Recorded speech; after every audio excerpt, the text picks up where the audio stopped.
සිරිපාල අපායගේ පළවෙනි දවසේ යමපල්ලා දොරවල් තුනක් පෙන්වලා කැමති දොරක් තෝරගන්න දෙනවා. දොර ඇතුලේ ඉන්න කෙනා වෙනුවට සිරිපාල තමයි මචං එතනට රිප්ලේස් වෙන්නේ. පළවෙනි කාමරේ ඇරලා පෙන්නනවා පොරක් ඉන්නවා බං. කවදාවත් ඉවර වෙන්නේ නැති දූවිලි ගොඩක් අතුක ගා ඉන්නවා කියන. දෙවෙනි කාමරේ දොර අරනවා ඒක ඉන්නවා බං මිනිහෙක් කවදාවත් ඉවර වෙන්නේ නැති රෙදි ගොඩක් තමයි හොදවද ඉන්නවා. තුන්වෙනි කාමරේ බං තනිකර වෙනස් එකක්. ඒකේ හිටපු තඩි කළු ඩයල් එක පුදුම සැපේ කකා බිබී ලස්සන ගෑනු කෙනෙකුත් තියාගෙන ඉන්නවා බං. සිරිපාල ඒත් ටිකක් බලාගෙන හිටියා මොනාරි වෙනසක් වෙයිද කොයි වෙලේ හරි වෙයිද කියලා බලාගෙන හිටියා.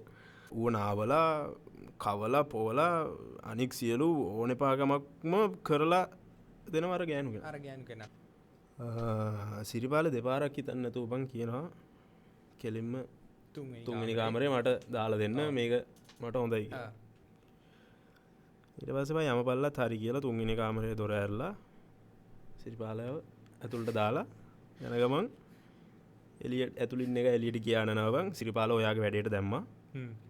ඔයා එහෙනම් ගෙදර යන්න මොනිකා කියලා ඇතුළින් එක ගියා නනවා. සිරිපාල ඔයාගේ වැඩේට දැම්මා. ඔව්. ඔයා ගෙදර යන්න මොනිකා කියන්නේ. එතකොට අර තඩි